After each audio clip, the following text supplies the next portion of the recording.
పల్లె సింధూర రెడ్డి గారు. నమస్కారం సార్. ఈ పెన్షన్ల విషయంలో నేను గౌరవ ముఖ్యమంత్రి వర్యులు గారికి అభినందన తెలియజేసుకోవాలనుకుంటున్నాను. ఎందుకంటే ఆయన ఎలక్షన్ సమయంలో చెప్పిన విధంగానే 3,000 రూపాయల పెన్షన్ని 4,000గా అధికారంలోకి రాగానే చేశారు. ఇది ఒక గొప్ప రికార్డ్, ఒక గొప్ప చరిత్ర అధ్యక్ష ఇది.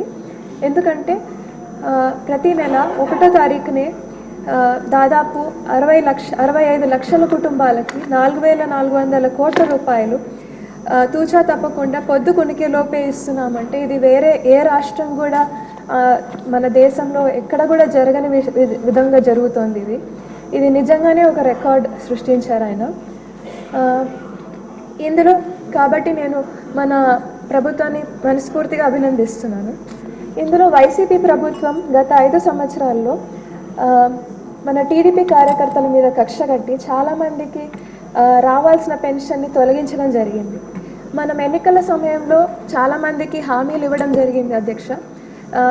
ఈ పెన్షన్లు మళ్ళీ తిరిగి మంజూరు చేస్తాము అని చెప్పి మీ ద్వారా మంత్రివర్యులకి ఇది అడుగుతున్నాను అధ్యక్ష, ఇది మళ్ళీ ఇవ్వడం జరుగుతుందా? రెండో విషయం అధ్యక్ష, వైసీపీ ప్రభుత్వం హయాంలో చాలామంది అనర్హులకి కూడా ఈ పెన్షన్లు మంజూరు చేయడం జరిగింది. ఇది కూడా ఒకసారి రీవెరిఫై చేసి అర్హులకి మాత్రమే అందేలా చూసుకోవాలని ఒకటి కోరుతున్నాను అధ్యక్ష. మూడో విషయం అధ్యక్ష, ఈ 50 ఏళ్ళకే ఎస్సీ ఎస్టీ బీసీలకి పెన్షన్లు ఇస్తామని చెప్పి మన ప్రభుత్వ మేనిఫెస్టోలో మనం చెప్పడం జరిగింది అధ్యక్ష. ఇది ఎప్పటి నుంచి అమల్లోకి వస్తుంది అనేది ఒక ప్రశ్న. ఇంకా సదర్న్ క్యాంపుల అధ్యక్ష, మామూలుగా ఇది పర్సంటేజ్ సర్టిఫికెట్లు ఇచ్చే సదర్న్ క్యాంపులు బాగా లేట్ చేస్తున్నాయి అధ్యక్ష. ఈ వికలాంగులకి ఇచ్చే పర్సంటేజ్ సర్టిఫికెట్లు అవి ఎప్పటి నుంచి అవి ప్రతి ఒక్క నియోజకవర్గం ఒక హెడ్ క్వార్టర్స్లో ఒక సదర్న్ క్యాంప్ ఏర్పాటు చేయగలిగితే వీళ్ళు పడే ఇబ్బందులు చాలా వరకు తగ్గుతాయి అధ్యక్ష.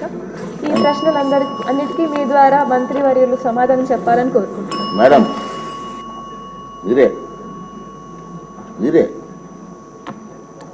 అధ్యక్ష, యాక్చువల్గా ఈ పెన్షన్లు ప్రతి దగ్గర మనం ఎక్కడికి వెళ్ళినా కూడా ప్రతి ఊర్లో పల్లె పండుగలకి మనము ఇప్పుడు వెళ్తూ ఉన్నాము. వెళ్ళినప్పుడు ప్రతి ఒక్కరు కూడా వాళ్ళు అర్హులైన వాళ్ళు యాక్చువల్గా ఈ పెన్షన్ దీంట్లో లేరు. గత ప్రభుత్వంలో అర్హులైన వాళ్ళందరినీ తీసేసి అనర్హులైన వాళ్ళకందరికీ కూడా చాలామందికి పెన్షన్ని ఇన్వాల్వ్ చేస్తున్నారు అధ్యక్ష. కాబట్టి తప్పకుండా చాలామంది బాధపడుతున్నారు ఈ పెన్షన్లతోటి. కొత్త పెన్షన్లు ఎన్రోల్ చేసుకోవడానికి చాలా పేపర్ అర్జీలు వస్తున్నాయి. సో మేము సచివాలయంకి వెళ్ళి ఎన్రోల్ చేసుకోండి యాప్ ద్వారా అంటే అక్కడ వాళ్ళు సరిగ్గా దానికి స్పందించటం లేదు. కాబట్టి ప్రజలు చాలామంది కూడా మా కాన్స్టిట్యున్సీలో ప్రతి ఊర్లో కూడా ఈ పెన్షన్ల గురించి అర్హులైన వాళ్ళందరూ చాలా ఇబ్బందులు పడుతున్నారు అధ్యక్ష. కాబట్టి మీ ద్వారా దీనికి తగు చర్యలు తీసుకోవాలని కోరుకుంటున్నాం అధ్యక్ష.